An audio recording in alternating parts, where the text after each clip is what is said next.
Hello everyone. इस video में हम बात करेंगे एक छोटे लेकिन बड़े इंपॉर्टेंट टॉपिक की, और टॉपिक है सेंसेक्स। आपने नाम सुना होगा सेंसेक्स का। सेंसेक्स कई बार गिरता है, कई बार बढ़ता है, कई बार धड़ाम से गिरता है, कई बार बहुत तेजी से बढ़ता है। और सेंसेक्स को हम लोग इंडियन इकोनॉमी का इंडिकेटर मानते हैं। सेंसेक्स अच्छा कर रहा है तो भारतीय अर्थव्यवस्था अच्छे पोजीशन में है। सेंसेक्स अच्छा नहीं कर रहा है तो इंडियन इकोनॉमी अच्छे पोजीशन में नहीं है।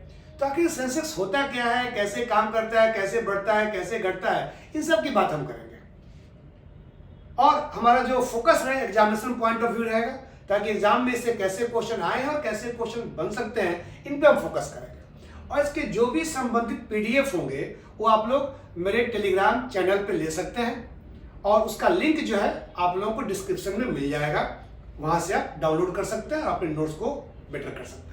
बाकी मैं हमेशा बार बार कहता हूं कि आप उसको पेन ड्राइव, अपना नोटबुक और एक पेन लेके बैठे, जिससे कि आप उसको जो इंपॉर्टेंट पॉइंट बताऊं मैं उसको आप करते रहेंगे। तो आखिर सेंसेक्स होता क्या है, तो सेंसेक्स को थोड़ा समझते हैं। कई फैक्ट आने से पहले हम थोड़ा सेंसेक्स को समझते हैं कि आखिर सेंसेक्स होता क्या है, कैसे ये काम करता है। देखो, इंडिया में कई सारे स्टॉक एक्सचेंज हैं। आपने सुना होगा ना, बॉम्बे स्टॉक एक्सचेंज बीएसई कहते हैं, नेशनल स्टॉक एक्सचेंज एनएसई कहते हैं। इसके अलावा भी कई सारे स्टॉक एक्सचेंज है, लेकिन इंपॉर्टेंट जो है वो बीएसई एनएसई है। और इन स्टॉक एक्सचेंज में कई सारे इंडिसेस होते हैं, जिसे हम लोग हिंदी में संकेतक कहते हैं, सूचकांक कहते हैं, जो कि दिखाते हैं कि स्टॉक एक्सचेंज कैसा परफॉर्म कर रहा है, उसकी कंपनियां कैसी परफॉर्म कर रही है, उसके शेयर के प्राइसेस कितने बढ़ रहे हैं और कितने गिर रहे हैं। तो बीएस सेंसेक्स जो है, ये हमारा जो इंडेक्स है, वो हमारा जो सेंसेक्स है वो बीएसई का, बॉम्बे स्टॉक एक्सचेंज का सबसे इंपॉर्टेंट इंडेक्स है। सबसे इंपॉर्टेंट इंडेक्स है।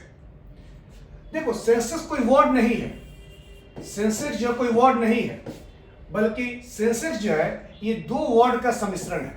एक क्या है, सेंसिटिव, और एक क्या है, इंडेक्स। सेंसिटिव का सेंस और इंडेक्स का ईएक्स, ये दोनों मिल करके बनता है सेंसेक्स। सेंसिटिव इंडेक्स बहुत सेंसिटिव होता है। हिंदी में से हम लोग संवेदी सूचकांक कहते हैं। बहुत संवेदनशील होता है। कैसे होता है, अभी बात करेंगे। तो कोई पूछे सेंसेक्स क्या है, तो सेंसेक्स जो बीएसई का एक इंडेक्स है, जिसमें जो दिखाता है कि उसमें जो कंपनियां हैं वो कैसे परफॉर्म कर रही हैं, उनके शेयर का प्राइस बढ़ रहा है या घट रहा है, इसको इंडिकेट करने वाला एक सूचकांक है। इसे हम सेंसिटिव इंडेक्स, शॉर्ट में सेंसेक्स कहते हैं। अब बात करता हूं कि देखो, बीएसई में पता है कितनी कंपनियां लिस्टेड हैं। जनवरी 2024 के हिसाब से बताऊं मैं, जो लेटेस्ट डेटा मेरे पास है, तो बीएसई में अराउंड 5309 कंपनियां लिस्टेड हैं। और इस 5309 कंपनियों के कई सारे इंडेक्सेस जो हैं वो बीएसई में हैं, इंडिसेस हैं बीएसई में। उसी में से टॉप 30 कंपनी है, जो टॉप 30 कंपनी है, उनके इंडेक्स को हम लोग क्या कहते हैं, सेंसेक्स कहते हैं।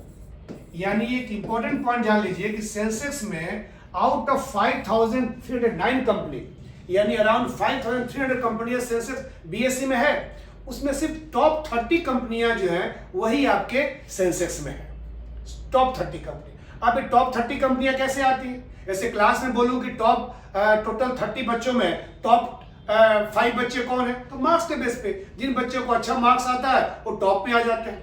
उसी प्रकार जो बीएसई में जितनी कंपनियां हैं, उन कंपनियों का एक टर्म होता है मार्केट कैपिटलाइजेशन, और एक टर्म होता है फ्री फ्लोट मार्केट कैपिटलाइजेशन। दो टर्म को समझते हैं, और उसी के बेस पे कोई कंपनी सेंसेक्स में आती है। और सेंसेक्स में जो 30 कंपनियां हैं वो फिक्स नहीं है। आज कोई कंपनी है, कल निकल सकती है वो। कल कोई कंपनी नहीं है, परसों कंपनी आ सकती है। यानी टॉप, जैसे क्लास में होते हैं ना, कि इस साल ये बच्चा टॉप 5 में, अगले साल कोई और बच्चा टॉप 5 में हो सकता है।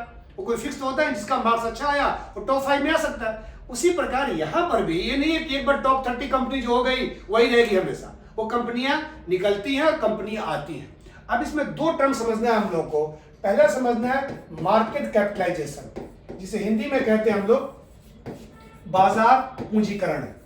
ये क्या होता है? किसी भी कंपनी जब देखते हैं कि रिलायंस का, इस कंपनी का, टाटा का, बिरला का, ये सब कंपनियां हैं, ये देश की सबसे बड़ी कंपनी है, इसका बेस क्या होता है? उसका बेस होता है मार्केट कैपिटलाइजेशन, बाजार पूंजीकरण। ये क्या होता है? इसका फॉर्मूला होता है number of shares issued by the company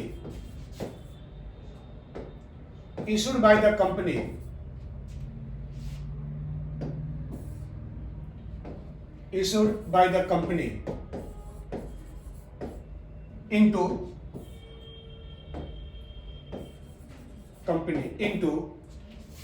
price of each share।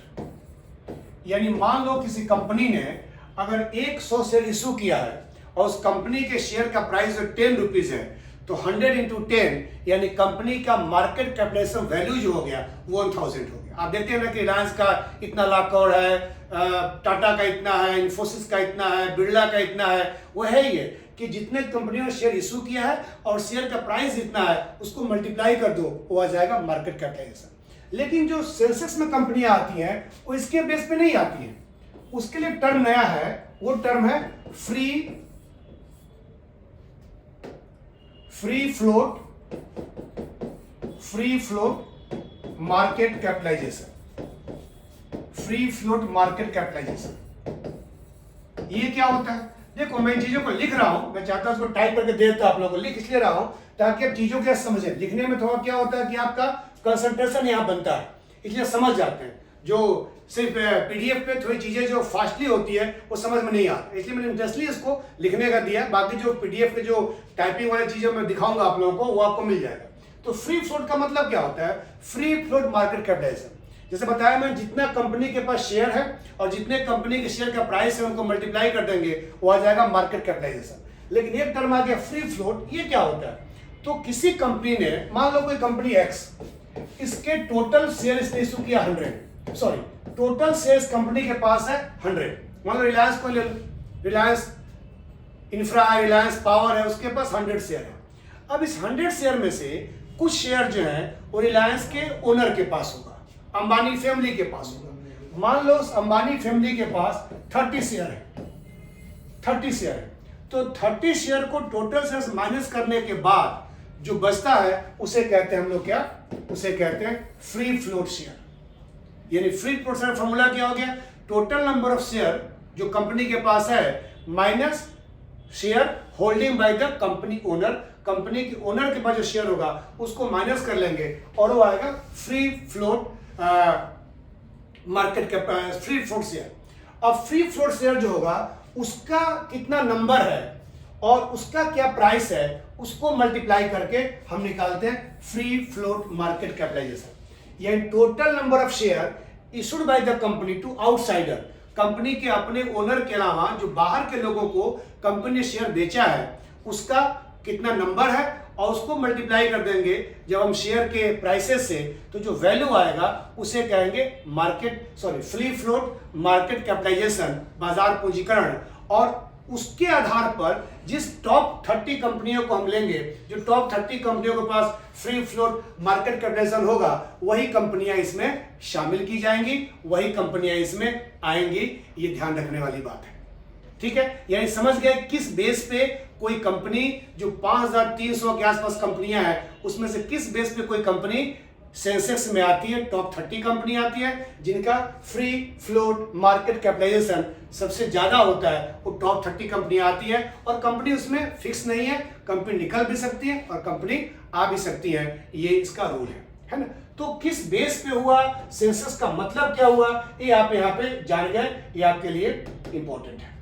अब बात करते हैं कुछ फैक्चुअल चीजों की। तो सेंसेक्स का कई सारे नामों से जाना जाता है सेंसेक्स को। इसका एक नाम है S&P BSE सेंसेक्स। S&P जो है एक अमेरिका की एजेंसी है, फाइनेंशियल सर्विस प्रोवाइड करती है। इसका फुल फॉर्म होता है स्टैंडर्ड एंड पुअर्स, है ना। और ये जो सेंसेक्स के निकालने का काम जो है ये यही करती है ना। इसका एक और नाम है BSE 30, बॉम्बे स्टॉक एक्सचेंज 30, क्योंकि इसमें 30 कंपनियां हैं। इसकी शुरुआत जो हुई थी वो जनवरी 1, 1986 को हुई थी और इसका जो बेस ईयर पूछता एग्जाम वगैरह में वो 78-79 में इसका बेस ईयर माना जाता है। ये टर्म जो है सेंसेक्स, ये दिया था एक स्टॉक ब्रोकर एनालिस्ट थे दीपक मोहानी, इन्होंने 1989 में इस टर्म को सेंसेक्स बताया मैंने, सेंसिटिव इंडेक्स, सेंसिटिव का सेंस और इंडेक्स का ईएक्स मिल करके सेंसिटिव इंडेक्स बन जाता है, वो टर्म दीपक मोहानी ने दिया था। ठीक है, सेंसेक्स में क्या दिखाता है? Up and down of the top 30 company of the listed in the BSE. ठीक है, the company in Sensex selected on the performance basis, जो बताया मैंने कि जिस कंपनी का free float market capitalisation value ज्यादा होगा, टॉप 30 होगा, वही टॉप 30 कंपनियां इसमें आएंगी। तो सेंसेक्स क्या है, सेंसेक्स में कौन कंपनियां आती हैं, सेंसेक्स कैसे सेंसिटिव इंडेक्स कैसे कैसे चीजें करता है, ये हमने जाना। अब जो इंपॉर्टेंट चीज मैंने पहले कहा था कि आखिर सेंसेक्स बढ़ता घटता कैसे है और सेंसेक्स के बढ़ने घटने से कैसे इकोनॉमी में अच्छा होता है या बुरा होता है। तो सबसे पहले लेमन लैंग्वेज में, बाकी चीजें आपको अगर बहुत सेंसेक्स के बारे में जानना हो ना, बीएसई के बारे में जानना हो, तो पैसा लीजिए, 2-4 लाख रुपए लगाइए, उसमें डुबाइए, कमाइए, आप समझ जाएंगे। लेकिन अगर आप पढ़ने की बात मैं करूं तो सेंसेक्स का अप होना का मतलब होता है कि ज्यादा इन्वेस्टर जो है, निवेशक जो है, शेयर बाजार में पैसा लगाता है, और जब शेयर बाजार में पैसा लगेगा तो सेंसेक्स के जो पैरामीटर्स हैं ऊपर जाएंगे, सेंसेक्स अप होगा। और सेंसेक्स के डाउन होने का, गिरने का मतलब होता है कि जब लोग सेंसेक्स में से या जो कंपनियों में निवेश किए हैं उस कंपनियों में से पैसा निकालेंगे तो निश्चित तौर पर सेंसेक्स डाउन आएगा। बहुत ज्यादा निकालेंगे तो धड़ाम से कई बार देखते हो कई हजार पॉइंट जो है वो गिर जाता है। वो क्यों? क्योंकि लोग बहुत तेजी से पैसा इससे निकाल लेते हैं, एक ही घंटे में, एक ही दिन में पैसा निकलता है, तो सेंसेक्स डाउन होता है। ये सेंसेक्स का अप होना यानी कि दिखाता है कि आपके कंपनीज में इन्वेस्टमेंट ज्यादा हो रहा है, और सेंसेक्स का डाउन होना ये दिखाता है कि लोग पैसे उसमें से निकाल लेते हैं। अब क्वेश्चन आता है कि आखिर सेंसेक्स का बढ़ना, ऊपर होना और सेंसेक्स का नीचे होना इंडियन इकोनॉमी के लिए कैसे अच्छा या बुरा है? तो जब सेंसेक्स अप हो रहा है इसका मतलब क्या है कि लोग पैसे लगा रहे हैं उसमें, और जब लोग पैसे लगा रहे हैं यानी कंपनियों के पास पैसा आ रहा है, कैपिटल आ रहा है, लोग निवेश कर रहे हैं, तो कंपनियां क्या करेंगी? इकोनॉमी में इन्वेस्टमेंट करेंगी। जब लोग कंपनी में इन्वेस्टमेंट करेंगे तो कंपनियां इकोनॉमी में इन्वेस्टमेंट करेंगी, और जब इकोनॉमी में इन्वेस्टमेंट होगा तो एम्प्लॉयमेंट जनरेट होगा, प्रोडक्शन होगा, जीडीपी बढ़ेगा, एक्सपोर्ट बढ़ेगा, इकोनॉमी तेजी से बढ़ेगी। तो सेंसेक्स का बढ़ना दिखाता है इकोनॉमी अच्छे कंडीशन में। लेकिन जब सेंसेक्स गिरता है इसका मतलब क्या हो गया कि लोग कंपनियों से पैसा निकाल रहे हैं। जब लोग अपना पैसा इन्वेस्टमेंट निकाल लेंगे इसका मतलब क्या होगा?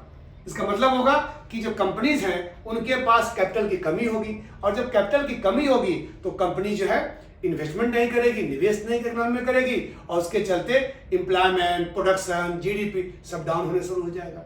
यानी सेंसेक्स का बढ़ना और घटना इंडियन इकोनॉमी के एक इंडिकेटर के रूप में शो करता है कि इंडियन इकोनॉमी कैसा परफॉर्म कर रही है। अब सवाल यह उठता है कि क्या 30 कंपनियां इतनी बड़ी हैं कि 30 कंपनियों के शेयर में अप एंड डाउन इतना कुछ हो जाता? तो हाँ, ये 30 कंपनियां बाकी कंपनियों से लिंक्ड अप है, और 30 कंपनियों में ही चीजें जो है अगर बढ़ती घटती है इसका इम्पैक्ट बाकी कंपनियों के चीजों पर भी होता है। ठीक उसी प्रकार जैसे किसी शोरूम के बाहर कुछ सैंपल्स रखे होते हैं और उस सैंपल का प्राइस, सैंपल की चीजें आपके स्टॉक में होते हैं, उसी तरह यहां पर भी सेंसेक्स से जो कंपनियां हैं, 30 कंपनियां भले हैं, लेकिन बाकी कंपनियां कहीं ना कहीं उससे जुड़ी हुई हैं, इसलिए सेंसेक्स में अप एंड डाउन होना उन कंपनियों में भी directly indirectly up and down show करता है।